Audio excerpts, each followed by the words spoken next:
The bounty scandal made me ashamed to be a Saints fan. Greg Williams destroyed the Saints' They reputation. messed up my quarterback. I really don't like them anymore. I used to root for them. Now I just wish they lose every game, and they're out of playoff contention all the time. I understand getting paid if you make a sack, that's tough, but getting paid if you take them out of the game, that's just terrible. Try to intentionally take out a player just so your team does better. It's called football, where you tackle each other and you sack each other. You know, that's part of the game. You don't try to injure They people. should give back their Super Bowl trophy. The Saints need to be punished.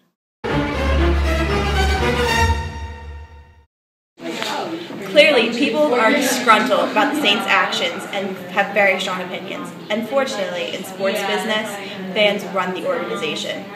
With unhappy football players reclaiming their support for the Saints, the team cannot strive to full potential. Today, we are here with St. John's professor Sophia Fassos, who will give us insight into how the fans feel and why they're so disgruntled, and how the Saints can take steps to rebuild their reputation. Good morning, Professor Fassos. Now I understand you teach public relations at St. John's University. Yes. So can you please explain why public relations plays such a big impact in this? Public relations plays an increasingly important role in a society where we are all so interconnected, and it's no longer just assuming a buyer beware mentality, but encouraging relationship growth and that extension that goes on between the public, the fans within themselves, as well as with the rest of the community. That's very insightful. So, if you were a public relations representative for the Saints organization, what would you advise them to do? Should they admit they're wrong? Should they hide from the public? Well, putting the irony of their name aside, the fact that they're called the Saints, which is going to add a lot of fuel through the media spotlight, usually what we will advise in public relations is that when there is wrongdoing, you do admit it, and in this case, many have admitted it already. So it's only a matter of time before all of the facts come out, and unless you jump ship, acknowledge, apologize, and move forward, I feel that this whole thing is just going to extend negatively and bring down the whole season. So, do you think that's why the fans feel so betrayed? Because they believe in the team and they're going to be right and do the right thing and they're playing well by great standards? Well, they're disgruntled and upset and they feel betrayed, and they're doing all of that, they're feeling all of that for many reasons. One of which is the very idea of sportsmanship in this country. We hold a lot of those players very high regard. They're covered in the media all the time. And in many cases, these are the role models for our children. A lot of the people that fill those stadiums spend money every couple of weeks to bring their children out there.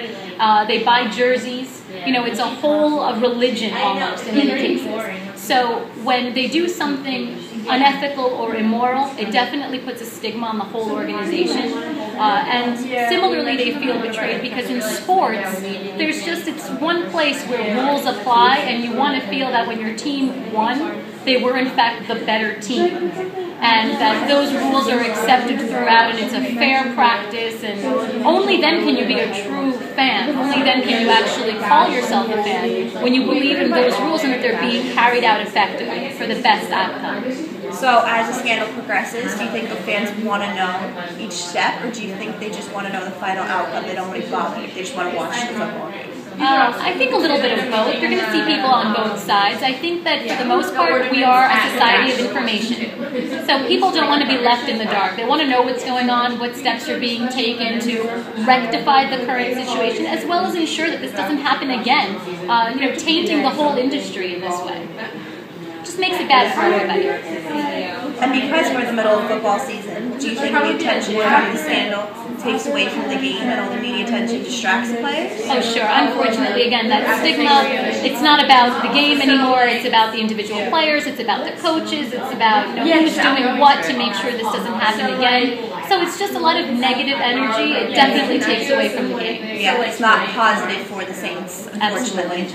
Well, this has all been very interesting. Hopefully people in the Saints organization have similar views to you and can help the situation, because you seem to have great ideas and maybe they should have too. And thank you for your time. Thank you.